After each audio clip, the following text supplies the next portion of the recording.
channel. Today I'm just going to be doing a little overview, kind of stocking, letting you know what I have in this Fluval Evo nano reef. It is a 13.5 gallon aquarium. It's a all-in-one system, so it came with basically everything you need to get the tank started other than water, sand, and rocks. This tank has been up running, I want to say close to a year now, maybe a year now. Growth has been somewhat slow. This is my first reef tank, and it's been a pretty big learning curve, trying to get all the parameters in check, like alkalinity, calcium, magnesium, all that. I use Salifert test kits for everything, and I am currently dosing all for reef, as well as I have a 2-part, 3-part.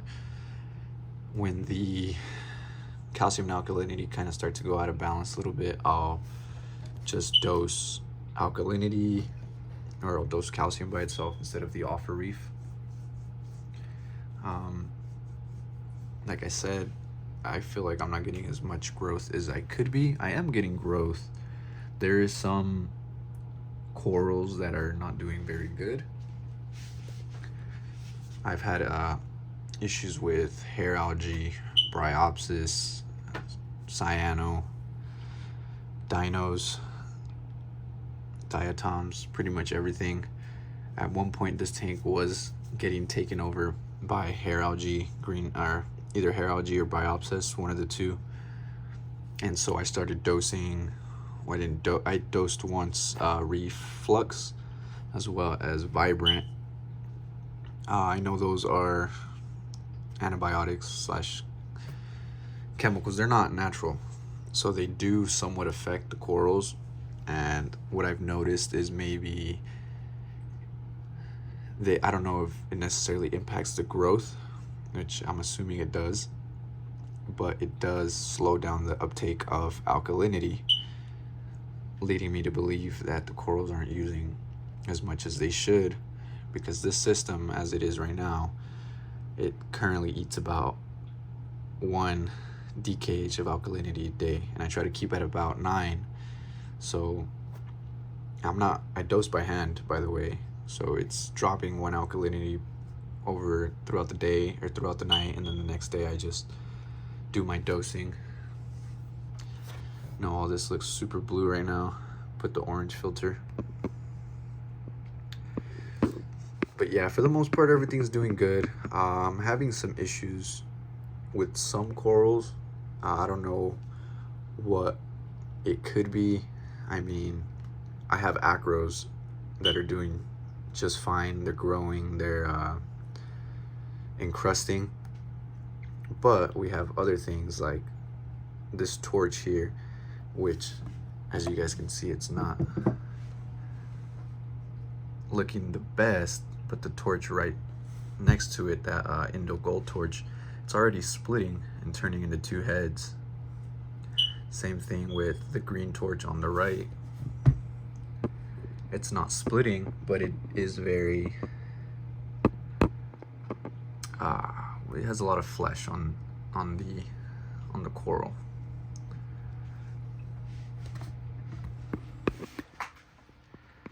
So I'm not too sure what those causes could be, if it's the medications that I'm adding in, or a combination of the algae and the nutrients that I've been trying to get under control with carbon dosing as well as water changes.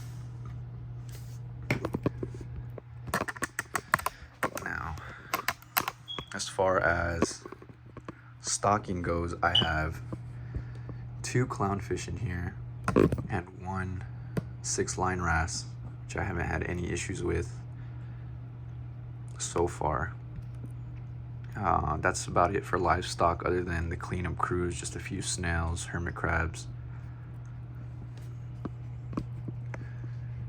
As far as corals, we have some acros here, some SBS. But like I was saying, guys, yeah, these SBS are doing, I don't want to say they're doing the best. As you guys can see, there is some die off there. That was from when I had the original light on here. It wasn't getting very much light to the acros there. But yeah, for corals we have these SPS up here. It's just Montes, 2 Montes, 3 acros. There's a chalice back there. There's Hollywood Stunner, I think. We have our little hammer garden here and our torch garden with some GSP on the back wall there and some green hairy mushrooms.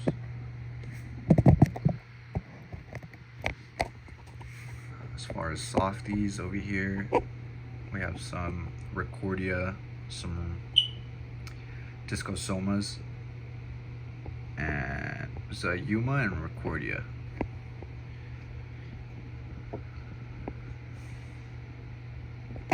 Over here, these are some more Yumas, I believe. A few Blastos. As I was telling you guys before, I've been having problems with algae. As you guys can see, these skeletons are covered in algae. And they're just hanging on there. I mean, the flesh is still on there and they're not receding onto the inside of the skeleton, so I'm just gonna leave them be. Hopefully once we get all this algae sorted out, they will start to fluff back up, like this guy here, this Blasto.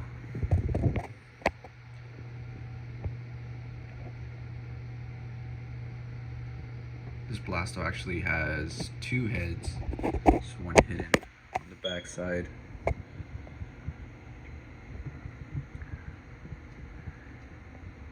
Here we have our zoanthid rock.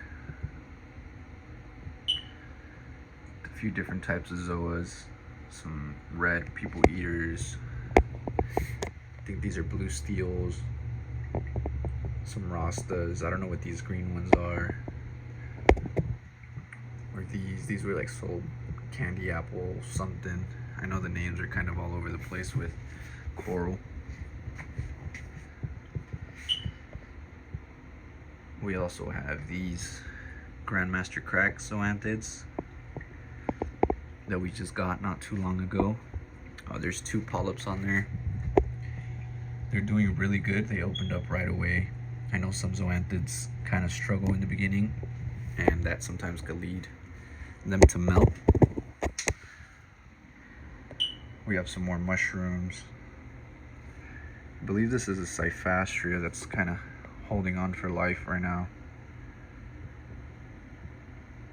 Have another Recordia, 2 more. Rhodactis. There's like a hidden Rhodactis down there, green one.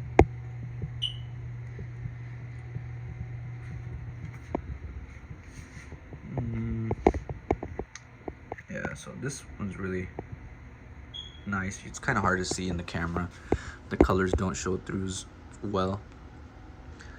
Some more zoas that have been covered in algae. Another mushroom just stuck onto this base. Some Xenia. This is a fluorescent, bright fluorescent Favia.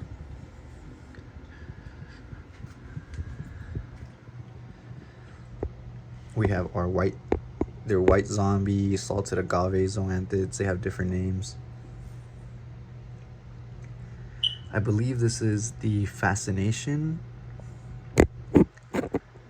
Favia or Christmas Favia, something like that. Some Pallies, an orange chalice, an orangey. I forgot the name of this guy. It's Lepstrea. This beautiful green Duncan colony here. You guys can see there in the back, super nice and full flowing. I have seen a new little head kind of start to pop out, budding out from the side. Here we have our red Monty, that chalice. There's another piece of Monty hidden back here. And there's 2 Goniopora frags. I, for the life of me, cannot keep Goniopora alive in this tank. I had 4 frags and 2 of them got RTN basically overnight. And the other ones just receded and they have not wanted to open up at all. So maybe that has to do with nutrients, because they have a very poor skeleton. And I believe what's happening is that there is excuse my voice, guys, there is I lost my train of thought here.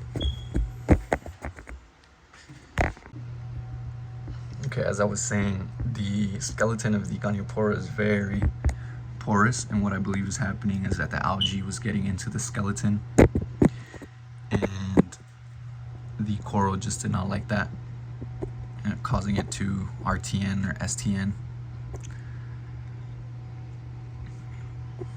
Well, that's it for corals, guys. As far as lighting, filtration, and everything, I am using the AI blade, the smallest 12-inch, the Grow. Fits perfectly on this hood.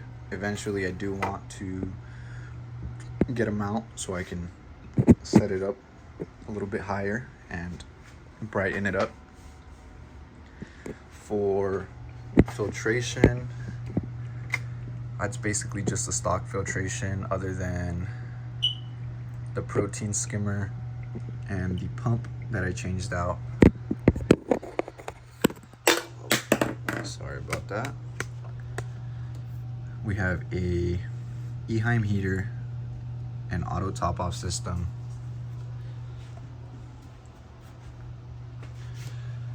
I have an MP10 for flow, and I'm using the Inkbird heating and cooling thermometers to turn on the heater, as well as this Higer fan to cool it down.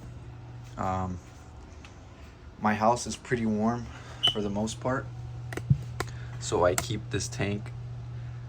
I would like it to run at 79 optimally, but right now it gets up to about 80, 81 the highest. If it gets to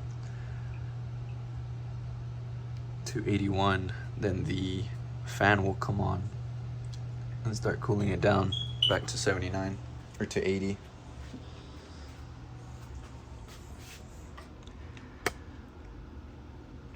Down here we have our auto top off jug that I need to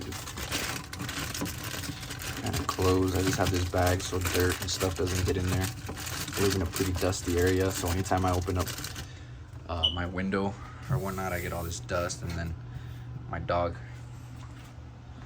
hair gets everywhere. If there's any advice you guys could give me as to why I'm struggling with Goniopora, I'm not sure. You know, you guys can tell some of these corals, I mean, even the polyp extension on these acros, they're looking great.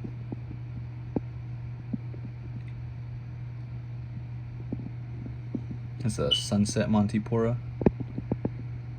This red Millie. Alright guys, well, thanks for watching. Let me know what you guys think. Leave a comment, like, subscribe. If you don't like it, leave a dislike.